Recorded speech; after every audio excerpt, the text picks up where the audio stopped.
ಶ್ರೀನಿವಾಸ ಗೋವಿಂದ, ಶ್ರೀ ವೆಂಕಟೇಶ ಗೋವಿಂದ, ಭಕ್ತವತ್ಸಲ ಗೋವಿಂದ, ಭಾಗವತ ಪ್ರಿಯ ಗೋವಿಂದ ಗೋವಿಂದ.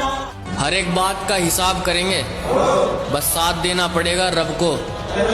पैसों पे मरती है ना दुनिया, अब पैसों से ही खरीदेंगे सबको.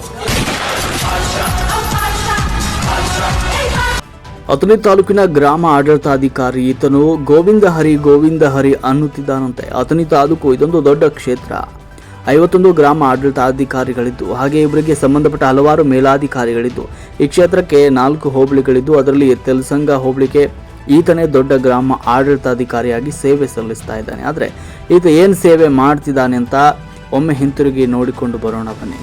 ಈತ ಮಾಡಿದ ಕೆಲಸಗಳನ್ನು ನೋಡಿದರೆ ಯಾರೋ ಜಮೀನನ್ನು ಯಾರದೋ ಹೆಸರಿಗೆ ಮಾಡಿಕೊಡ್ತಾನಂತೆ.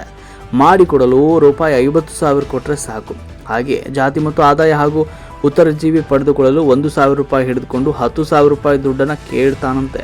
ಅದೇ ರೀತಿ ಹಿಂದೂ ಧರ್ಮಕ್ಕೆ ಸಂಬಂಧಪಟ್ಟ ಜಮೀನನ್ನು ಮುಸ್ಲಿಂ ಧರ್ಮಕ್ಕೆ ಕೊಟ್ಟಿದ್ದಾನೆ ಎಂದು ಕೇಳಿ ಬರ್ತಾ ಇದೆ ಅಂತ ನಗರದ ಜನರು ಮಾತನಾಡುವ ಮಾತಾಗಿದೆ. ಹಾಗೆಯೇ ಕರ್ನಾಟಕ ರಾಜ್ಯ ಕಾಂಗ್ರೆಸ್ ಸರ್ಕಾರ ದ್ರಾಕ್ಷಿ ಇನ್ಶೂರೆನ್ಸ್ ಅಂತಹ ಯೋಜನೆ ಜಾರಿಗೆ ತಂದಿದ್ದು, ಅದರಲ್ಲಿ ಕೂಡ ಹಗರಣಗಳು ಕಂಡು ಬರ್ತಾ ಇದ್ದು, ಈತನ ಮೇಲೆ ಸಾಕಷ್ಟು ಆರೋಪಗಳಿದ್ದು, ಸಾರ್ವಜನಿಕರು ಮಾತನಾಡುವ ವಿಷಯವನ್ನು ನೋಡಿದಾಗ ಈತನಿಗೆ ಸಂಬಂಧಪಟ್ಟ ಗ್ರಾಮದಲ್ಲಿ ಮಾಡಿದ RTC ಉತ್ತಾರ ನಾವು ಖುದ್ದಾಗಿ ಕೇಳಿಕೊಂಡಾಗ ಅದಕ್ಕೆ ಯಾವುದೇ ರೀತಿಯ ಹಿಂಬರಹ ಇಲ್ಲದೆ ಮೌನಕ್ಕೆ ಜಾರಿಕೊಳ್ತಾ ಇದ್ದು, ಎಲ್ಲೋ ಹಗರಣಗಳ ಮಾಡಿದ ವಿಷಯ ಸತ್ಯವಿದೆ ಅಂತ ಅನಿಸ್ತಾ ಇದೆ. ಇನ್ನು ಸಂಪೂರ್ಣ ವಿಷಯ ನೋಡಿಕೊಂಡಾಗ ಈತನು ಸತ್ಯ ಹರಿಚಂದ್ರ ಇದ್ದಾನಂತೆ. ಮೇಲಾಧಿಕಾರಿಗಳು ಈತನ ಮೇಲೆ ಕರುಣೆ ತೋರಿಸುವ ವಿಷಯ ಕೇಳಿ ಬಂದಿದ್ದು, ಹಾಗೆ ಅಲ್ಲಿಯ ಜನರು ನಾವು ಕೇಳಿಕೊಂಡಾಗ ನೀವು ಹೀಗೆ ಹೇಳ್ತೀರಿ, ಆದರೆ ಮೇಲಾಧಿಕಾರಿಗಳು ಹೇಳ್ತಾರೆ ದುಡ್ಡಿನ ಮಳೆಯಾಗಬೇಕು, ನಾವು ದಾಖಲೆ ಕೊಟ್ಟರೆ ಸಾಕು, ನಮ್ಮ ಮನೆ ಸರ್ವನಾಶ ಮಾಡುವಂತೆ ದುಡ್ಡನ್ನು ಕೇಳ್ತಾನೆ. ಯಾಕೆ ಅಂತ ಕೇಳಿದಾಗ ದುಡ್ಡಿಲ್ಲ ಅಂದರೆ ತಿರುಪತಿ ತಿಮ್ಮಪ್ಪನಿಗೆ ಹೋಗಿ ಗೋವಿಂದ ಅಂತ ಮಾತನಾಡಲು ಹೇಳ್ತಾನೆ.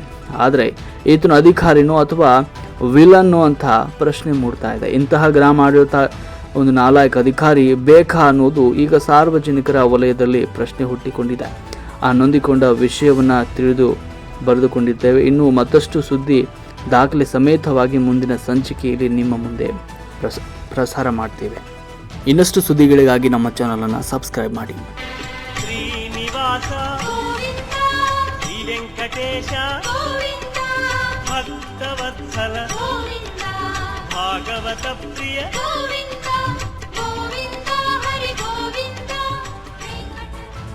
Hey villain, smile.